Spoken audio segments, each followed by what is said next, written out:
میں آج آپ کے لیے یہ کہنا چاہتا ہوں کہ دیکھیں، یہ آپ ایک بڑے خطرناک موڑ پہ کھڑے ہیں۔ اگر میری قوم میری آواز آج سن کے آپ جو اللہ نے ہمارے اوپر حکم دیا ہوا ہے جہاد کا، جہاد ہے کیا؟ پہلے میں یہ بھی کلیئر کر دوں، ظلم کے سامنے اور ناانصافی کے سامنے کھڑا ہونا جہاد ہے۔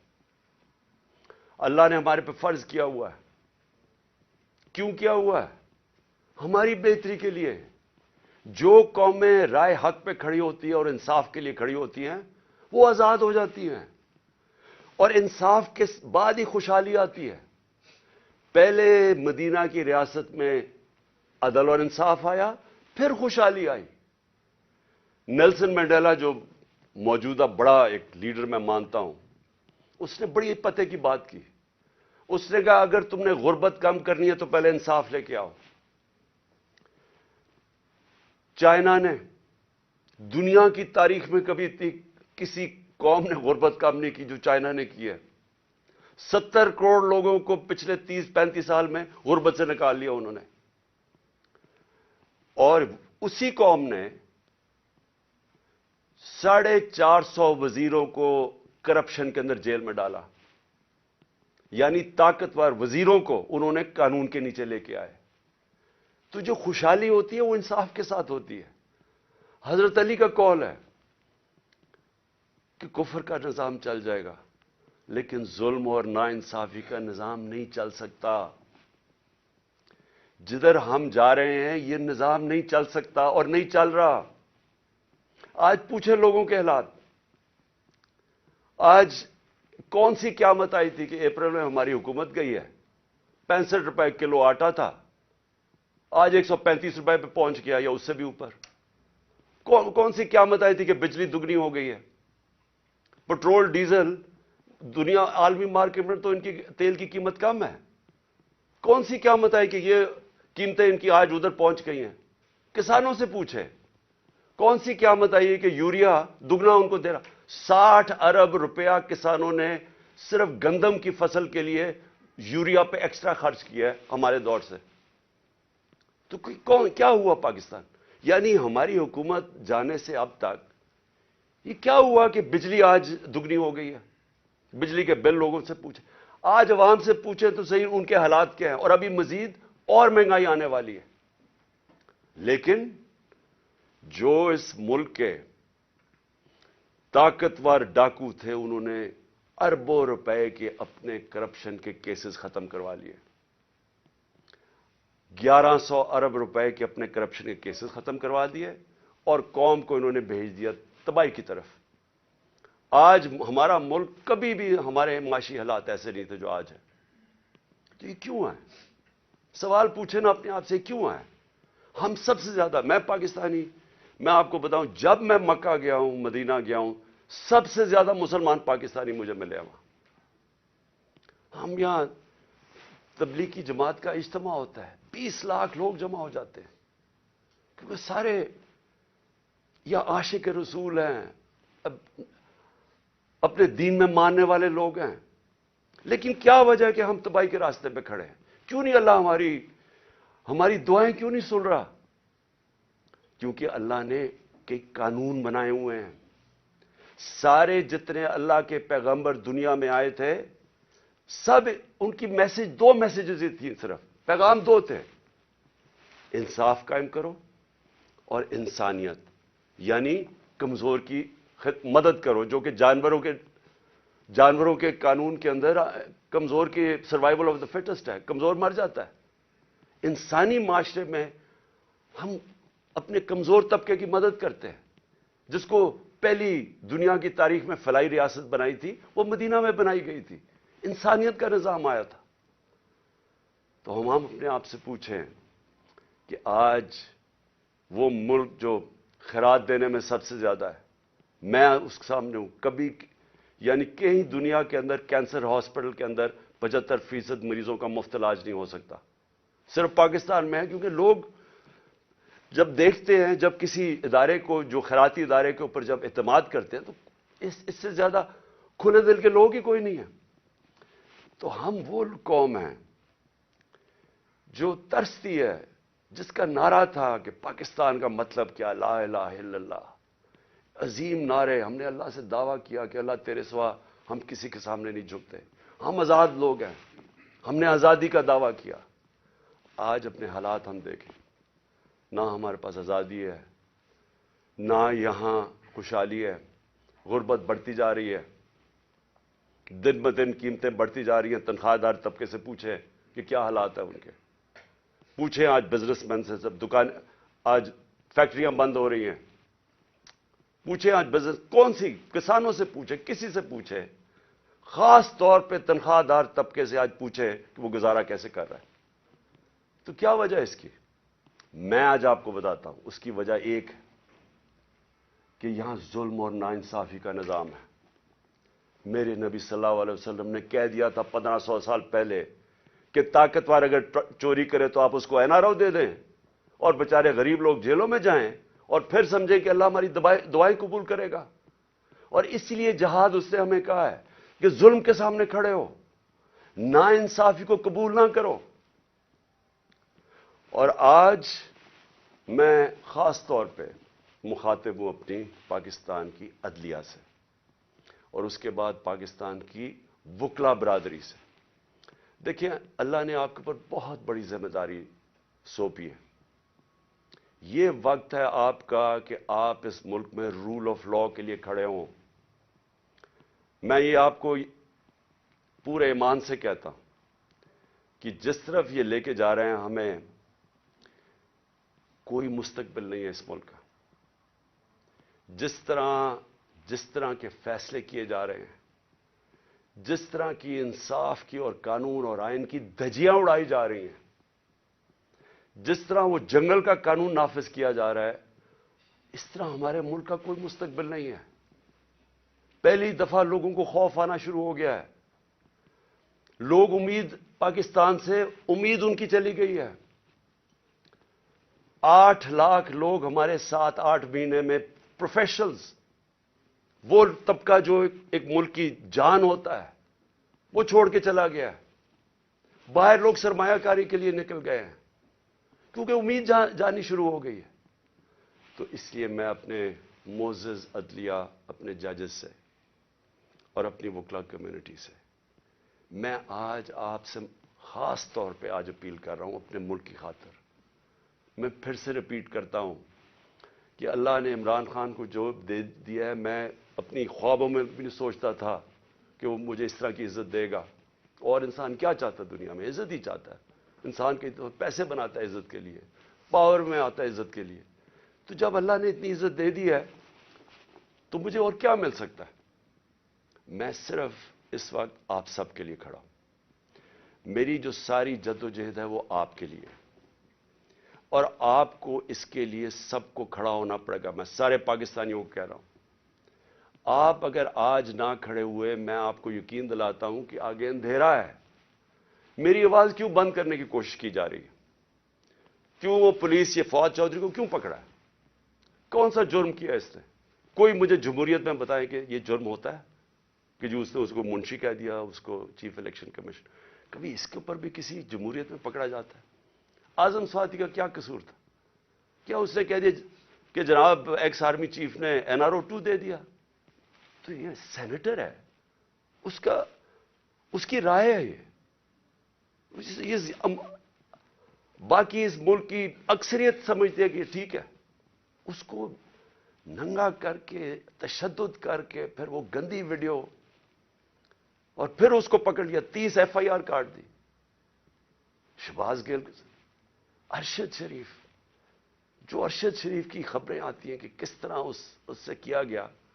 کیا بچہ جانتا ہے پاکستان میں کہ ارشد شریف جیسا خوددار، دیانتدار، کریڈیبل، ایک محب وطن، شاید ہی کوئی صحافی آیا ہو.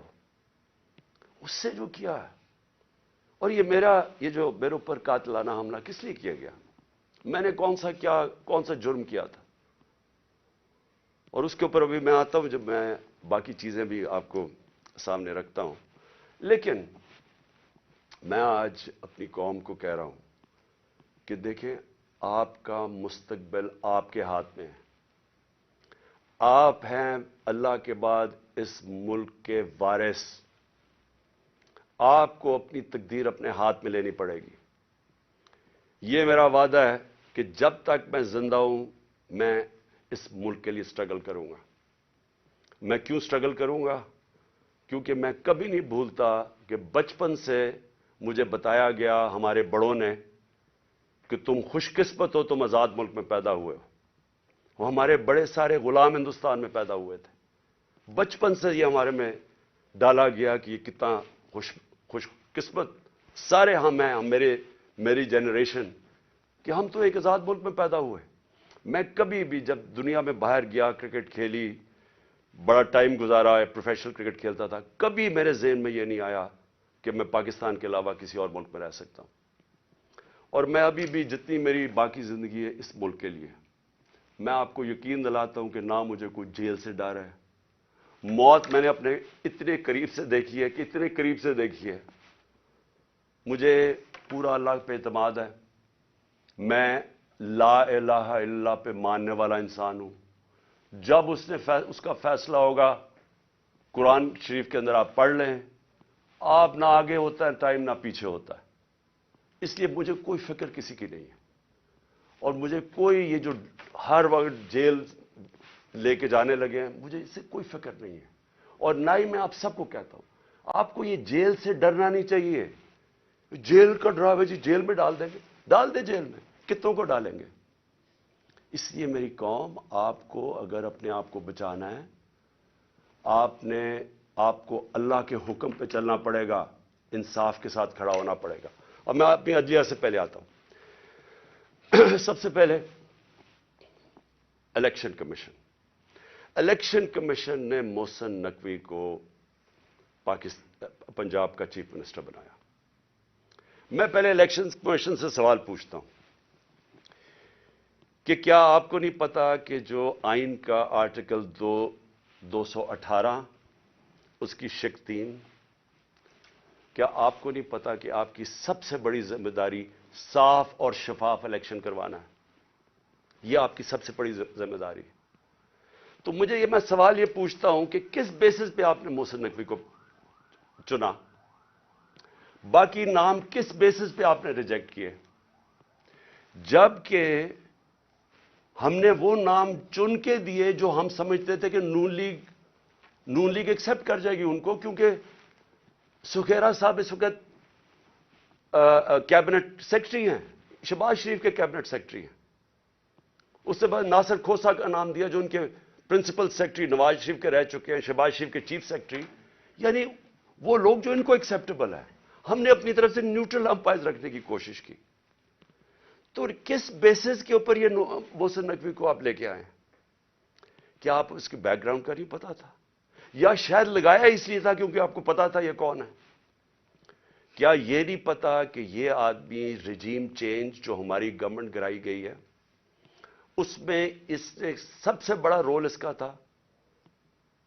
ایک تو اوپر کا رول تھا نا ایکس آرمی چیف کا، لیکن اس کا اس کے بعد یہ ان چند لوگوں میں سے تھا جو سب سے زیادہ یہ بھاگ دوڑ کی اس نے ہماری حکومت گرانے کے لیے. کیا یہ آصف زرداری کے ساتھ سندھ ہاؤس جدھر پیسے چلے تھے یہ وہاں نہیں تھا؟ کیا آصف زرداری اس کو اپنا بیٹا نہیں کہتا؟ کیا اس کا جو چینل ہے لوگوں کو نہیں پتا اس کی چینل کا کس کے بار بار جو پروپیگنڈا ہمارے اگینسٹ کب سے کر رہا ہے؟ اور پھر سب سے بڑی بات کہ جو آج نیب کے چیئرمین ہیں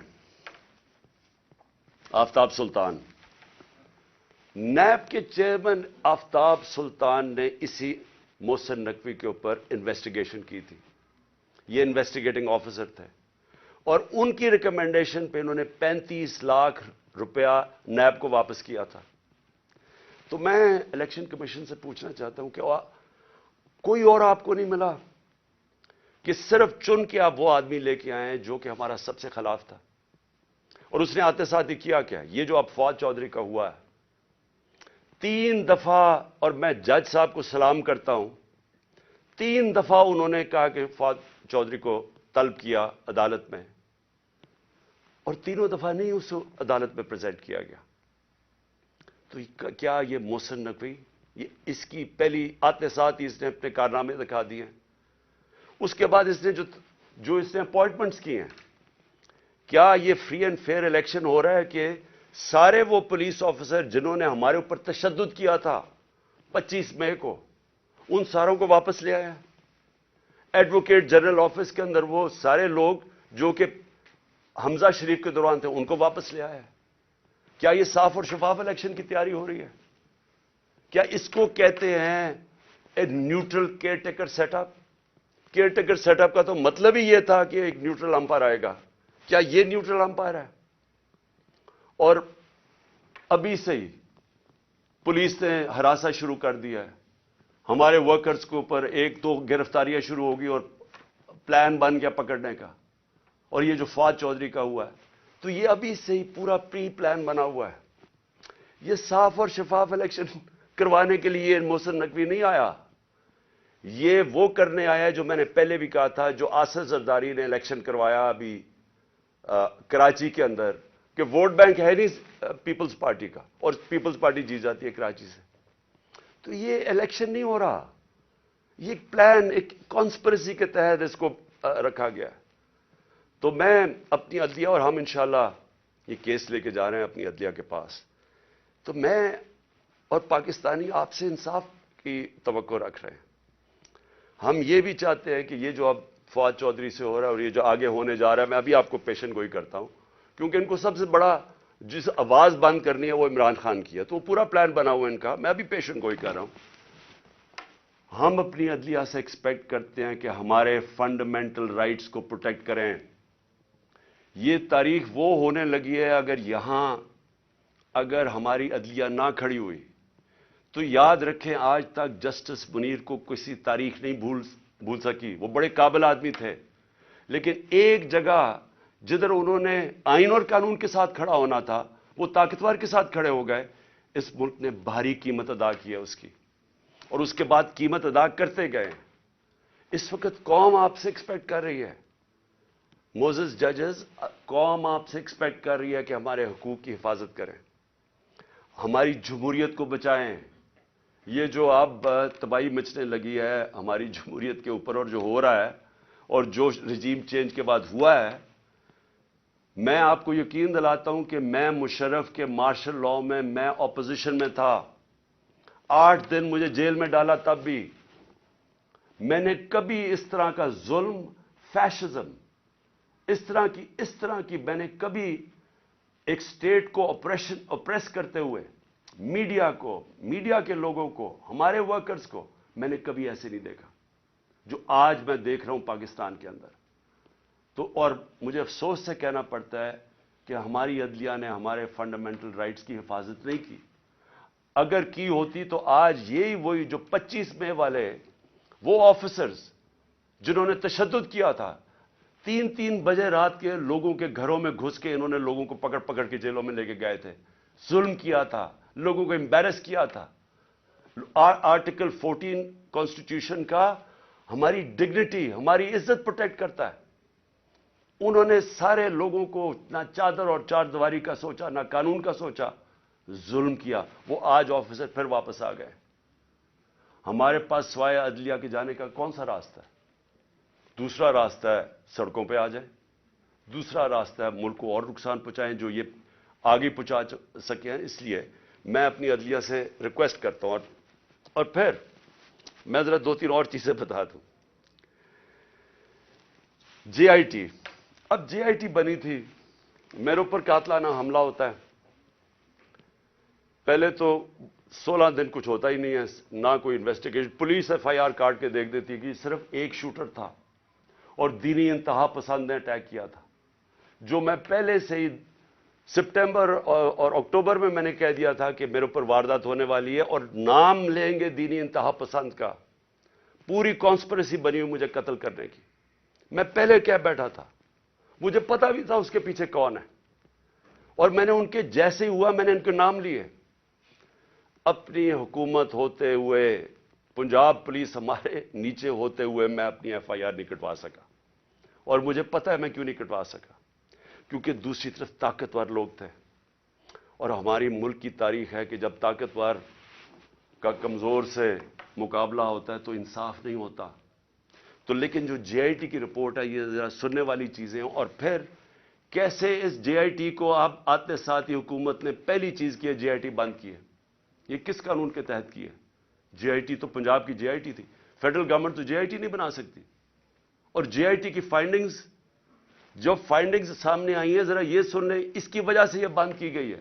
میں ذرا آپ کو بتانا چاہتا ہوں ساری قوم کو کہ میرے اوپر جو حملہ ہوا تھا جب انہوں نے ایف آئی آر کٹائی پولیس نے, میری نہیں کاٹی, انہوں نے کہا تھا ایک شوٹر ہے. ذرا آپ یہ سنیں, اب تک جے آئی ٹی نے جو عدالت میں جو رکھ چکی ہے, جو عدالت میں چیزیں رکھ چکی ہیں وہ ذرا سنیں. سب سے پہلے انہوں نے یہ کہا جو کہ ڈی پی او گجرات تھا غضنفر حسین اور ایس ایس پی ندیم حسین جو سی ٹی ڈی لاہور تھا, دونوں پنجاب گورنمنٹ کے نیچے تھے. ان دونوں نے آڈیو یعنی ٹیپس کی, اس کی وہ جو شوٹر تھا اس لڑکے کی انہوں نے ٹیپس بنائی. اور جب اس کی ٹیپس بنائی تو جب جے آئی ٹی نے مانگا ان سے ان کا موبائل فون, اور جب جے آئی ٹی نے ان کو بلایا ان دونوں کو, انہوں نے صاف انکار کر دیا کہ ہم جے آئی ٹی میں نہیں آتے. کون تھا ان کے پیچھے جو اتنا طاقتور تھا اور جس کو خوف تھا کہ کہیں جے آئی ٹی میں سچ نہ نکلا ہے؟ ان کو روک دیا. پھر ذرا آگے چلیں. اس کے بعد جب جو سیکنڈ جو دوسری ویڈیو بن رہی تھی, وہ نوید جو شوٹر تھا اس کی سی ٹی ڈی میں جب اس کی جو ویڈیو بن رہی تھی, اب ذرا یہ سنیں.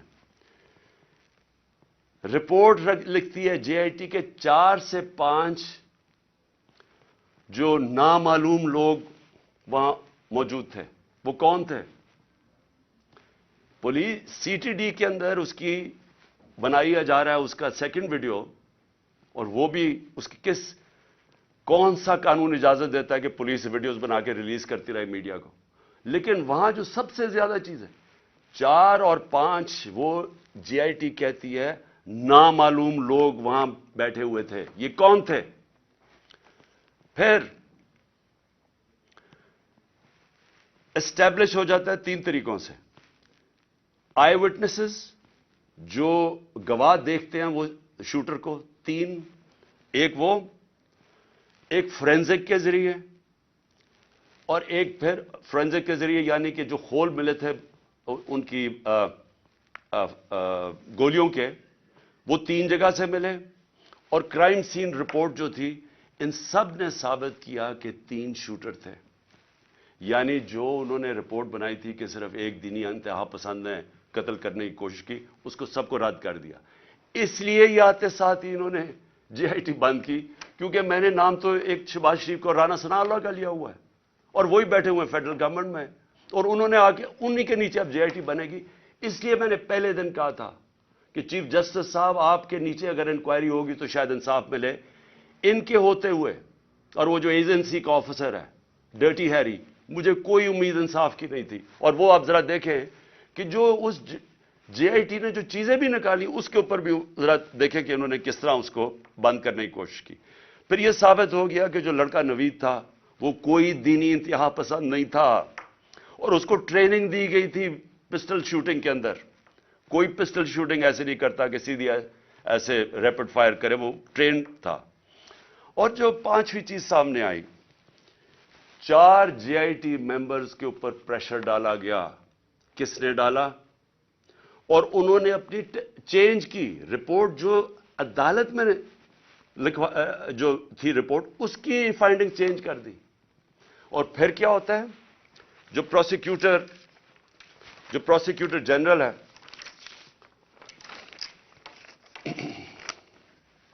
جو انڈیپینڈنٹ انکوائری کرتا ہے, ان 4 لوگوں کے اوپر جو اپنے چینج کرتے ہیں رپورٹ, یہ جو 4 جے آئی ٹی ممبرز اپنی رپورٹ چینج کرتے ہیں, انڈیپینڈنٹ انکوائری کنڈکٹ کی جاتی ہے پروسیکیوٹر جنرل آف پاکستان. وہ ان کے اوپر انڈیپینڈنٹ انکوائری کنڈکٹ کرتا ہے, اور وہ کنفرم کرتا ہے, prosecutor general of Pakistan confirm کرتا ہے کہ انہوں نے اپنی غلط ٹیسٹ اپنی بدلی.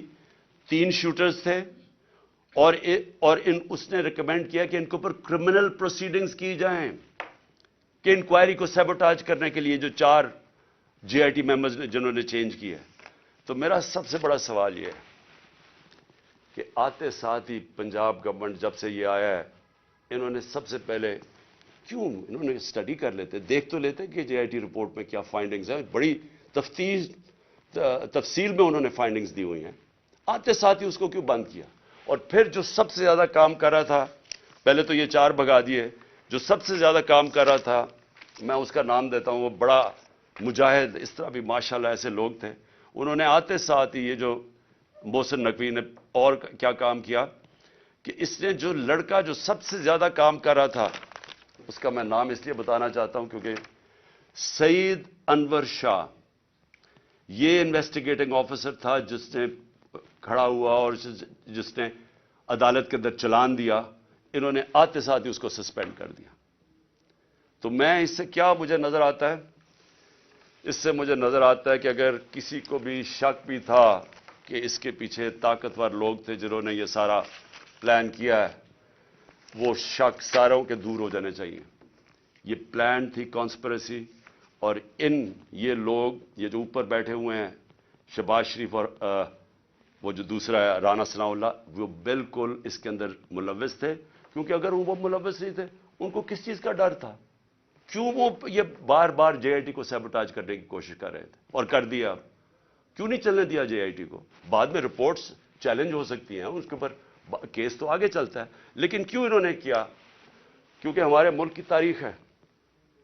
لیاقت علی خان کس نے ان کو قتل کیا ابھی تک کبھی نہیں پتا چلا. بے نظیر بھٹو کوئی پتہ نہیں, ایک دم اس کی جو سین تھا جدھر وہ بیچاری کو شہید کیا گیا, وہ سارا ایک دم کلیئر کر دیا. کس کے انسٹرکشن پہ کیا گیا کوئی کبھی نہیں پتا چلتا. اس لیے یہ جو پورا کور اپ ہو رہا ہے یہ بھی کیونکہ طاقتور لوگ انوالوڈ ہیں, اس لیے کوئی پوری کوشش ہوگی اس کو کور اپ کرنے کے لیے. میں آگے اب چلتا ہوں. جب جو آئین ہے ہمارا, اور آئین بڑا کلیئر ہے, آئین کا آرٹیکل 105 یہ کہتا ہے کہ جیسے ہی ایک اسمبلی ڈیزالو ہوتی ہے, جیسی اسمبلی ڈیزالو ہوتی ہے تو گورنر 48 گھنٹے کے اندر وہ ایک ڈیٹ دیتا ہے الیکشن کی. یہ آئین کے اندر لکھا ہوا ہے, 105 آرٹیکل 105 میں لکھا ہوا ہے. نہ KP کے گورنر نے ابھی تک ڈیٹ دی ہے, نہ پنجاب کے گورنر نے ڈیٹ دی ہے. سوال یہ کیوں نہیں دی؟ ہم نے اپنی گورنمنٹ کیوں گرائی؟ کبھی سوچا کہ کوئی اپنی گورنمنٹ خود چھوڑ دیتا ہے, ڈیزالو کر دیتا ہے؟ کبھی اس ملک کی تاریخ میں ہوا ہے؟ 60% پاکستان جس کے اوپر ہماری گورنمنٹ ہو, ہم خود ہی کہیں کہ جی ٹھیک ہے یہاں ہم اسمبلیز ڈیزالو کرتے ہیں. میں نے نیشنل اسمبلی بھی اپریل کے اندر ووٹ آف نو کانفیڈنس سے پہلے میں نے وہ بھی کہا تھا کہ میں ڈیزالو کرتا ہوں, الیکشن کروا دیں. تو یہ اس لیے کرتے ہیں, ہم نے اس لیے فیصلہ کیا کہ جب ایک ملک کے اندر سیاسی طور پہ استحکام نہیں ہوتا تو معیشت کے اوپر ڈائریکٹ اس کا امپیکٹ جاتا ہے. ہم نے یہ اس لیے اپنی اسمبلیاں ڈیزالو کی کیونکہ ہمیں نظر آ رہا ہے کہ ملک تباہی کی طرف جا رہا ہے, ڈیفالٹ کی طرف جا رہا ہے. جس طرح میں پہلے کہہ بیٹھا ہوں کہ کسی طبقے سے پوچھ لیں آج پاکستان میں کہ معیشت کا کیا حال ہے, وہ سارے آپ کو یہ کہ جواب دیں گے برے حالات ہیں, گر رہا ہے نیچے. تو ہم نے اس کو اس لیے اپنی گورنمنٹس کی قربانی دی کہ ہم یہ سمجھتے ہیں کہ اگر ہم نے اس ملک کو اٹھانا ہے واپس تو سب سے پہلے صاف اور شفاف الیکشنز کی ضرورت ہے. صاف اور شفاف الیکشنز کا مطلب پولیٹیکل سٹیبلٹی.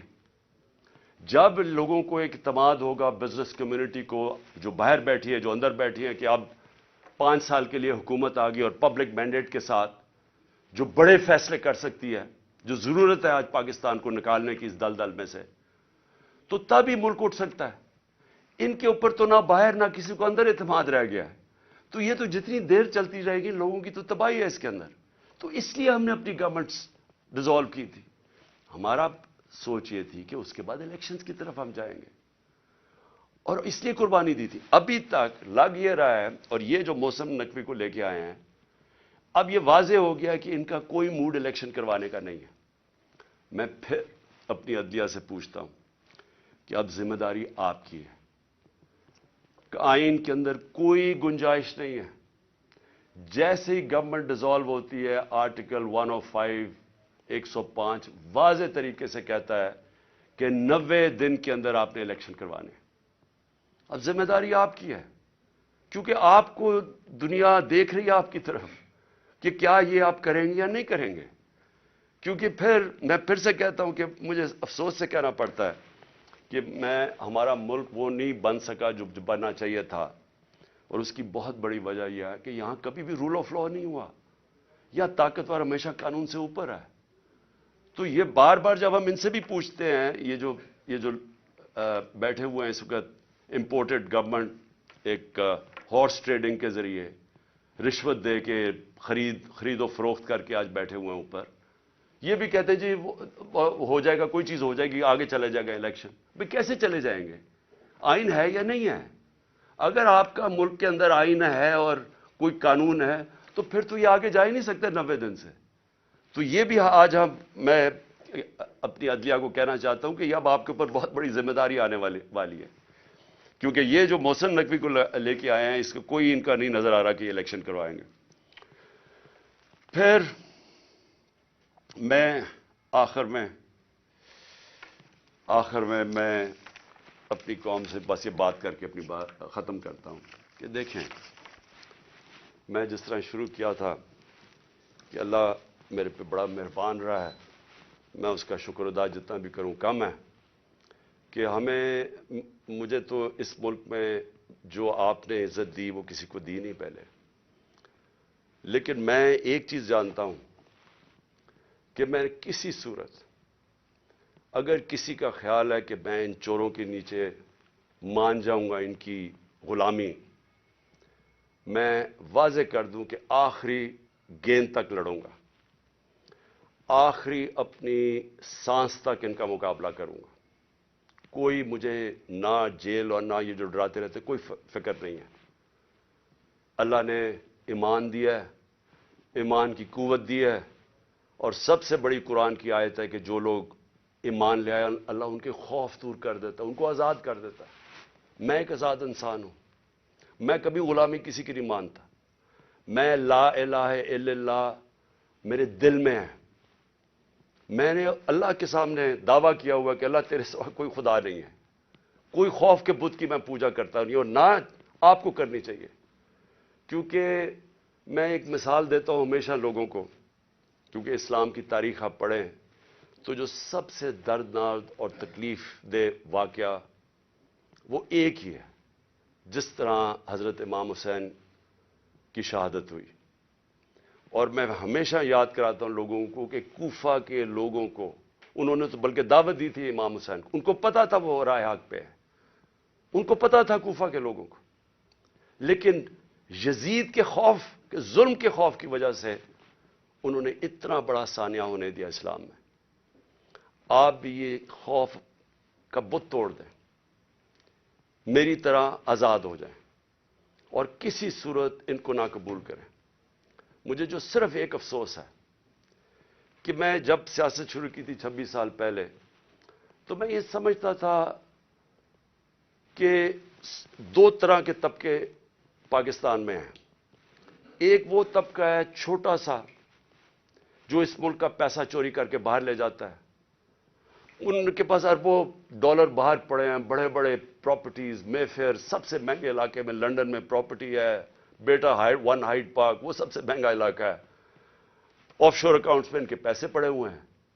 تو میں ان کو تو پاکستان نیچے جاتے ہیں ان کو کیا ہوگا, جب مشکل پڑتی ہے جہاز پکڑ کے باہر چلے جاتے ہیں. تو ایک ایسا طبقہ چھوٹا سا بیٹھا ہوا ہے, ہر وقت پیسہ اس ملک سے چوری کر کے باہر لے جاتا ہے. ٹیکس بزنس مین ہے, ٹیکس چوری کیا وہ باہر. ریل اسٹیٹ کے اندر بیٹھے ہوئے لوگ جیسی پیسہ بنتا ہے حوالے ہنڈی سے پیسہ باہر. تو ان کو کوئی تکلیف نہیں ہے کہ پاکستان نیچے جاتا یا نہیں, ان کو تکلیف نہیں ہے کہ ہم غلامی کریں, کبھی کسی کی غلامی جو آج تک کرتے آئے ہیں ان کو فکر نہیں ہے, کیونکہ ان کا سٹیٹ پاکستان میں نہیں ہے. اور اس لیے میں ان کے خلاف نکلا تھا آج سے 26 سال پہلے, اور اس لیے جب تک میرے میں سانس ہے میں ان کا مقابلہ کروں گا.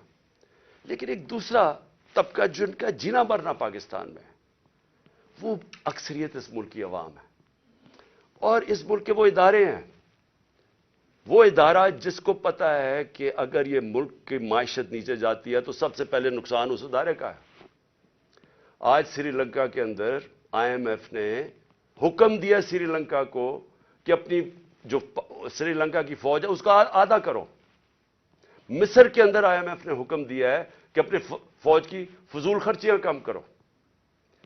تو کیا وہ جب ہم جو یہ امپورٹڈ حکومت ہمیں اپنے گھٹنوں پہ لے آئی ہے، اپریل میں پاکستان کدھر کھڑا تھا، صرف اکنامک سروے آف پاکستان آپ دیکھ لیں، اور آج کدھر ہے؟ تو کیا وہ جو اب ہمارے سے قیمت ادا کریں گے، کیا ہماری طرح کے جو سمجھتے ہیں کہ ہم ایک آزاد ملک میں رہنا چاہتے ہیں، کیا ہماری آزادی خطرے میں ہوگی یا نہیں؟ تو میں یہ ہمیشہ سمجھتا تھا کہ یہ ادارے کبھی بھی ان لوگوں کے ساتھ نہیں ہوں گے جو یہ ملک کا پیسہ چوری کر کے باہر لے کے جاتے ہیں۔ اور مجھے بڑا افسوس سے کہنا پڑتا ہے کہ ہماری حکومت ہٹا کے ان لوگوں کو بیک کیا گیا جو اس ملک کو 30 سال سے لوٹ رہے تھے۔ چھوڑیں کہ میں کیا کہتا ہوں، صرف انٹرنیشنل میڈیا ان کے متعلق کیا کہتا ہے۔ آج تو ٹیلی فون ہے، اپنا گوگل کر لیں کہ ان دونوں بڑے خاندانوں کے اوپر انٹرنیشنل میڈیا کیا کہتا ہے۔ ان کے خلاف ہماری اسٹیبلشمنٹ نے، ہماری ایجنسیز نے کیا کیا چیزیں نکالی ہوئی ہیں ان کی چوری کے اوپر۔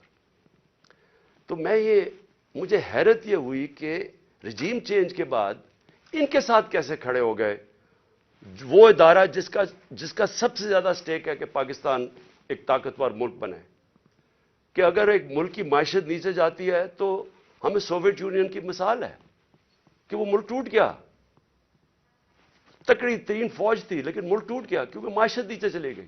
تو ان کے نیچے جو انہوں نے 30 سال سے یہ ملک سے کر رہے ہیں، مجھے ابھی تک نہیں سمجھ آ رہی کہ کیسے وہ ادارے ان کے ساتھ کھڑے ہو گئے۔